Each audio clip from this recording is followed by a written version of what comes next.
È una vita di lavoro praticamente, sono 20 anni più o meno, 22 anni perché ho iniziato a fotografare nel 1996 e questo risultato è visibile in questa mostra, diciamo, ecco. Cosa devo dire ancora? È difficile parlare del proprio lavoro, nel senso che il lavoro non è nato con lo scopo di fare una mostra come questa. Questa è stata un'idea, direi, geniale di Marco Ceotto, di portare avanti un discorso che coinvolgesse tutto il territorio relativamente alla richiesta di entrare a far parte come patrimonio dell'UNESCO.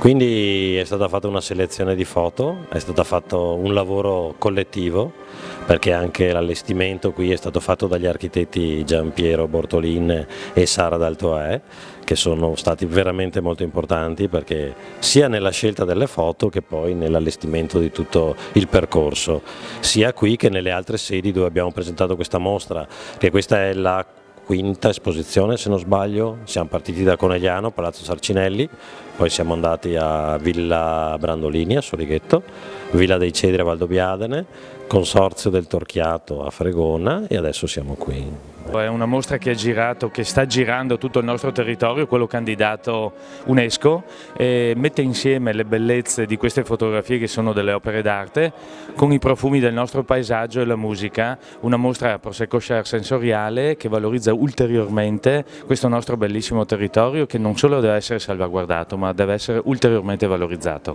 È un insieme, un crogiuolo il nostro di storia, di natura, di bellezze artistiche e anche di artisti. Stiamo proprio in queste ore eseguendo un bellissimo, si sta avvenendo qui a pochi metri, un bellissimo convegno sul nostro Lorenzo da Ponte, non solo librettista di Mozart ma anche, quindi è un terreno, un territorio assieme a tutto il vittoriese e al territorio UNESCO che diciamo che mette insieme delle peculiarità uniche non solo in Italia ma credo al mondo. La biodiversità è ciò che rende bello qualsiasi luogo.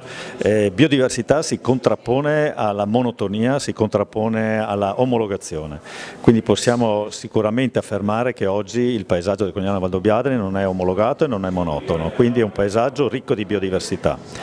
Bisogna però anche pensare che questa biodiversità deve essere mantenuta e in molti casi può essere ancora arricchita, quindi credo sia questo il messaggio che deve passare.